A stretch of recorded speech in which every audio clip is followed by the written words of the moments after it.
You've had Black History Month, it's now Black History Year, and Black History Century, Millennia, and Black History never ends. You might think, what the hell am I talking about? You be fair. And I'm going to start off by mentioning some other events or some celebrations, some holy days in the calendar that we have in the West. I know Islam likes to celebrate Eid while we celebrate other things, such as we start off with Gay Pride, of course. And this is an event which, of course, is people traditionally saying we are gay, please don't criminalize, please get rid of the laws about that, and then we're all good. We live side by side, kumbaya. And then it's not like that these days at the Pride events, but that's a whole other conversation. But this started off, at least it says on Wikipedia, on the 28th of June, coinciding with the Stonewall riots, at least this is for the Americans. Of course, it not being a unified date because, well, it's all over the world and, different things are going on different days and whatnot. But then, of course, we go to the next one, turned into Pride Month, which makes sense. We're going to have the whole month. The whole month is Pride. That'll be June. Okay. You can also see the racial pride flag being used there because the modern version of all of this is absolute degenerate cancer in the sense that it's not about acceptance. It is not about tolerance. It is instead about intersectionalism. And if you, for some reason, doubt me, why are the black and brown queers segregated in the flag? Why are they segregated out into their own stripe? Exactly. And also the rainbow flag. I mean, it's not ever really represented the skin color of gay people. No, it's not like there's the bright Indians red, and the Asians, bright red gay people. Maybe Christopher Biggins, but there aren't purple gay people. No, but there we go. It is a symbol of intersectionality. But that's a whole other conversation to be had. If we go to the next one, of course, we now have LGBT History Month as well. So this is a rolling holy month as well. We have this in February in the UK. This is our holy time. And it is in October in the United States for those believers. If we go to the next one, I want to compare this, of course, to Black History Month, which is the opposite. I don't know who organised this, but apparently it's the exact opposite. So whilst we're celebrating LGBT History Month, the Americans have Black History Month, and whilst they have LGBT History Month, we have Black History Month. I'm saying a lot of months here, which is why we'll get on to Black History Year. It's time. Is there really a Black History Year? It's time. It is time for Black History Year. So then is it going to be all year round? Every year. Every year? All year. Forever. Never ends. Black history forever. Like that is literally where we're going. The backlash against critical race theory has become a crusade to delete blackness from the national story. No, it hasn't. That is absolute nonsense. Stop you segregating the kids because you're all a bunch of freaks. Vox. Of course it's Vox. I do enjoy my Vox because it's funny. So we'll have a Black History Century and also Black History 1,000 years. As long as let's not make any right complaints. But what's the argument? Do they lay it out? What's the argument for Black History Year? Every year. Start off. Of the nearly 240 students who currently attend, weird name, elementary school in Indiana's rural Brown County, 97% are white. Recently, school counselor Benjamin White, coincidence, sent a letter to the parents of those students. Quote, February is a time for caring and growing for our students, Wright's letter begins. Quote, in honor of Black History Month and Valentine's Day, okay, I will be coming around and teaching lessons related to equity, caring, and understanding differences. White didn't make clear precisely what those lessons would be, because he couldn't, because you know what it's going to be, but assured parents that having, quote, a greater understanding of diversity would benefit both the students and the school as a whole. White then gave them a choice of opting their kids out of it. And Vox are very mad. How dare you give an opt-out from intersectional dogma in your school? And that created a big headache for Brown County School Superintendent Emily Tracy, who later apologized for White's unauthorized letter and wrote a statement saying that our district does not permit students to opt out of history lessons, including ones based on historical injustices. You can already tell by the language used, this was not a history lesson. Yeah. This was a struggle session. Yeah. This is her talking about differences. And the systemic thing. When people say systemic... Valentine's Day especially as well. Yeah.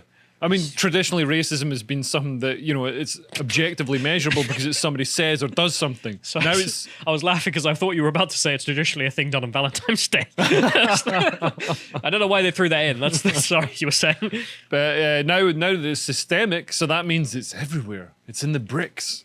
Everything's racist. Oh, look, there's some racism under my laptop. It's in the chairs. Everywhere. Yeah, so, how can you can't objectively sort of stop it or, you're supposed to be aware of it, but that means you got to hyper focus on it. You could point to systemic racism in an exact example and say, well, okay, this institution civil service, Yeah. doesn't allow people of certain races to apply for this job, that's systemic discrimination. Yeah, yeah. In the UK, that's against white people, but that's a whole other conversation. Yeah, and like stuff like, you know, the McPherson report into Stephen Lawrence, obviously there was systemic, but it was objective, measurable. Things you can point to. Yeah, you say like, well, look how they look at the delay in Not the racist ghosts. in which are finding witnesses and interviewing them. You know, that's an obvious, you know, change. physical things. Yeah. Yeah. But she continues in here, the Vox author. None of us should be able to select a la carte which parts of history students learn so as to guard our political or cultural sensibilities. Absolutely true. You should instead treat the actual history of the circumstance instead of just your made up gibberish for your ideological perspectives, which is why she wants made up gibberish for her ideological perspective. However, the elementary story comes amid an ongoing public and political crusade by conservative politicians, voters, and media figures against the teaching of black history, capital B, not lowercase b, not describing a people, but describing a group, a political group, politically black, during this month and the 11 others. That's a very important point. Carl points out a lot. It's not just because the grammar has changed. No, this was an explicit thing done by the intersectionals that they are going to talk about political blackness. Remember, you can be black and not black at the same time. Remember the people who didn't vote for Joe Biden. They ain't black. Yeah. Because they ain't politically black. They're not part of the crew.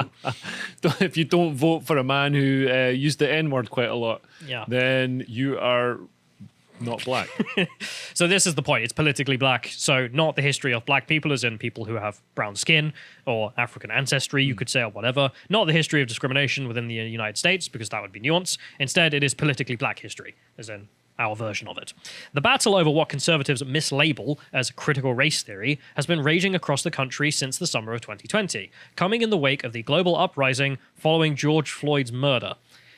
No, the response to critical race theory was you guys segregating our kids in schools as black and white and then treating them differently. And all the parents were like, we thought we didn't do this anymore. This was kind of a 50s thing. And the critical race theory teachers brought them back. That's what the response was.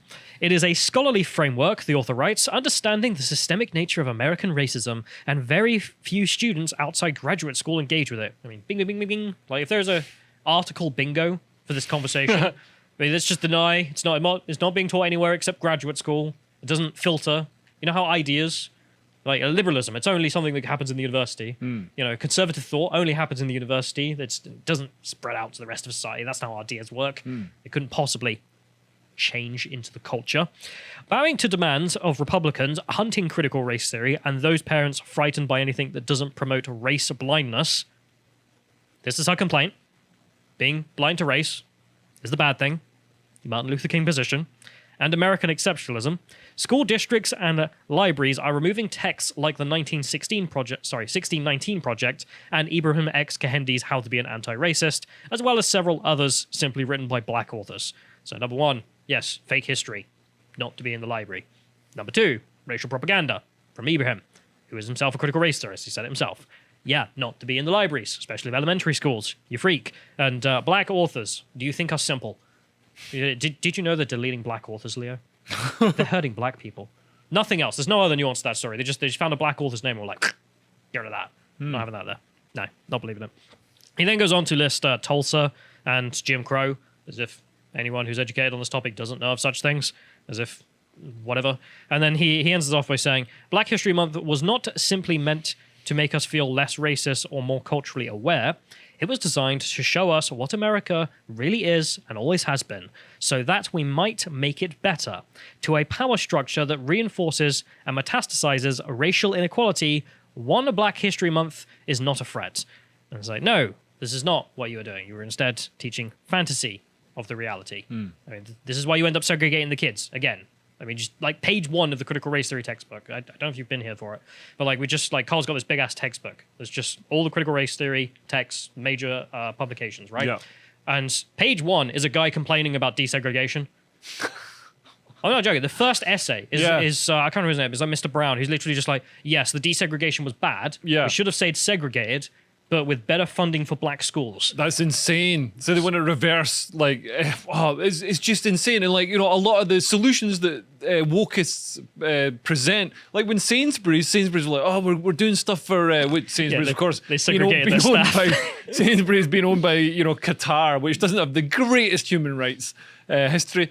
But yeah, they're like, we're going to segregate our staff in separate rooms so they can like sit and like, you know, and discuss with each other what it's going to be like to be. It's like nobody, anybody that carries their identity that strongly, I always you get white people, you get all kinds of people. Why are you doing it? What it's is like, Sainsbury's doing? Being like, we're going to segregate the staff who stack shelves. Yeah, like we're going to have segregated places for the white people so they can discuss, you know, what on earth? It's only on college campuses, which is why a superstore in the UK is segregating their staff along racial lines. 'Cause it's only on college campuses. And how does that improve integration and this idea that, you know, we're all equal? I mean, because the thing is, that's not their goal. That's not. I know they want equity, not equality. Yeah. But it's obviously wrong, and it's obviously going to be counterproductive as well. Yeah, well, they want segregation back.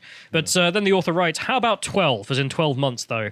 That is what Woodson sought after all. So we can have all year round endless hell in which you lecture people about your weird racial theories.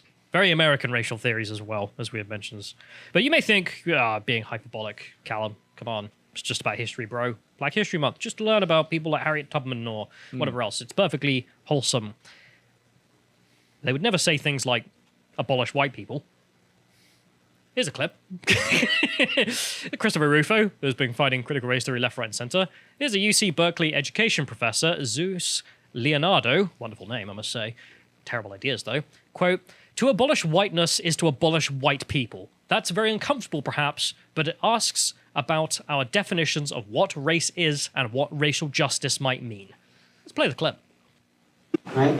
And so that's why I'm coming up with this recent understanding that to abolish whiteness is to abolish white people. And that's very uncomfortable, perhaps, but it asks about our definitions of what race is and what racial justice might mean. Okay? So again, Roediger is asking the same question here about this genuine class unity is not going to happen because within it are these cleavages of racial struggles and gender struggles that prevent class unity from sort of happening and prevents white working class folks from achieving their goal. Okay?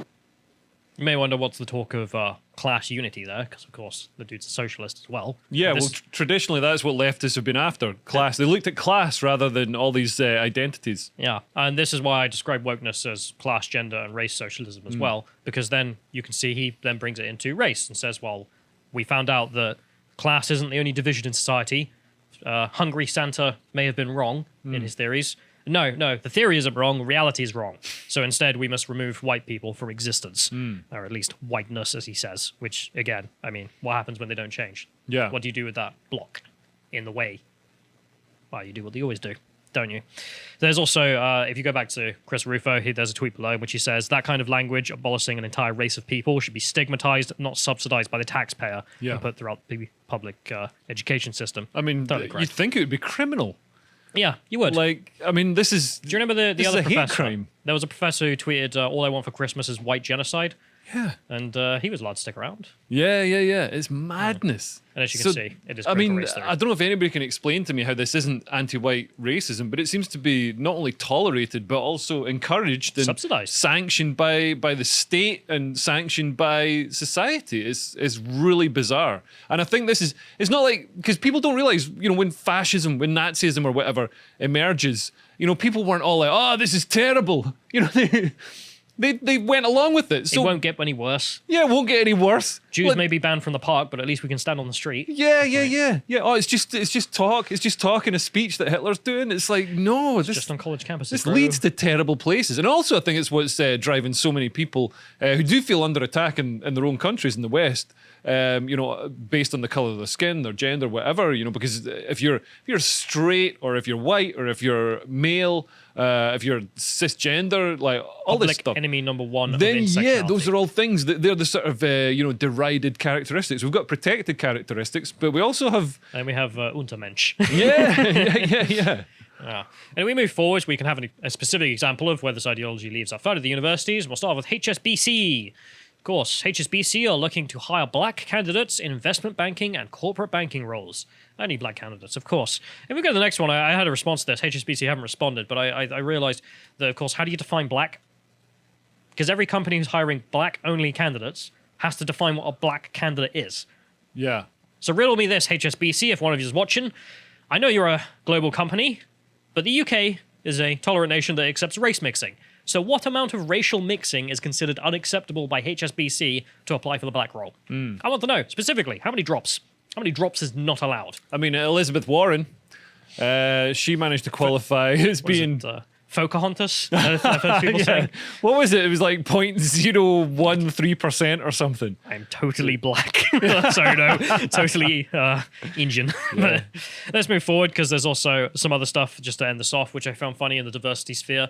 So the first one being some diversity industry articles, or at least outlets, are starting to realize that the best way to get diversity is not to hire based on characteristics, but instead on competence. So you can see here how to combat talent shortages and shift the dial on diversity. They write in here, first line, a more effective way to shift the dial on diversity is, somewhat unexpectedly, to stop thinking about diversity and as such and take a strength-based approach where you focus on what kind of person will thrive in each role and the strengths they need. So like we were doing before all the critical race theory nonsense. All of this crap. And this is, what's this, the HR director? How can this be? But this goes against the HR guidance that's handed out in the public sector in the UK. Yeah. But it's nice to see they have immediately, eventually realised that, all that crap doesn't work. Yeah. Because competence is king. Yeah. Competence. Yeah. Not, I is blackest and the womanists. That's not a measure of whether or not someone will be good or bad at the job. If you go to the next one, you can also see some other people finding this. So James Lindsay finding some Guardian articles here. How blind auditions help orchestras to eliminate gender bias. And then 7 years later, make orchestras more diverse, end blind auditions. We run the experiment. Doesn't work. It's a piece of crap. Stop it. And then we'll end this off with another one of these experiments. Diversity hire judges. You may remember Joe Biden. We have the diversity hire. We have a picture of her. I'm not going to learn the name. I'm never going to say the name. Screw her. Shouldn't have accepted the job. The thing is, if you, if you hire someone as a diversity hire, don't say you're hiring them as a diversity hire because it invalidates them and they could be the best person for the job. But Joe Biden came out and said, so the next, Supreme Court judge, the most woman and the most black. Yeah. Oh, they're going to be a black woman. And it's like, well, do you know who the candidates are? It's like, doesn't matter. Do you know what they can do? Doesn't matter. It's also the obvious point made by some people, which is that he argued that's the most oppressed group in society. And then people were like, well, what about the Indians? Yeah. And I was like, no, don't talk about that. There's never been an Indian judge. So not doing that. But never learning her name. Don't care. No one should. Call her the diversity hire. She deserves it for accepting the role and for him nominating the role. But the best part is affirmative action is coming up to the Supreme Court and it's going to be destroyed. Right. And she has to vote on that and sit there as affirmative action is made illegal. So that's going to be fun. And we'll end this off with a nice little white pill, which is that on the issue of affirmative action, there has been a victory. And this is nice to see as well. The Asians keep winning because they are being discriminated against everywhere. Schools are discriminating against Asian students. And so Asian students are sort of overachieving compared to other ethnic groups, is that right? Yes, they're also overachieving encountering racism against them. Right. So they bring this lawsuit. As you can see, this is specific legal action. Judge Claude Hilton rules Fairfax County Public School is discriminating against Asians in its new admissions policy to Thomas Jefferson High School for Science and Technology. There you are, another victory. Is that Asian fragility then? Because if a white person complains about white privilege, about white privilege, the concept of that, then they're accused of white fragility. So you're in this judo hold. You can't ever. It's catch-22. If you accept it, then you're accepting that you've got to be shoved down the ladder. And if you don't accept it, then you're white fragility, and you still get shoved down the ladder, but you also get called names. Yeah, but there is one out, at least for the Americans, not so much for us, which is sue the pants off them. Take them to court, and you'll bloody well win. Yeah. Beautiful. Anyway, that's Black History Century. I look forward to it. If you appreciated that segment from the podcast The Lotus Eaters, you can go to lotuseaters.com to get access to all the premium content we have on the site, such as this interview with Gavin Bobby by Bo, and this you may better know as Mosque Busters on the encroachment of Islam. So please do sign up to get access to that, because of course that one is premium. And if you want to follow us for more content, of course you can follow us on Getter at lotuseaters_com. Thank you and goodbye.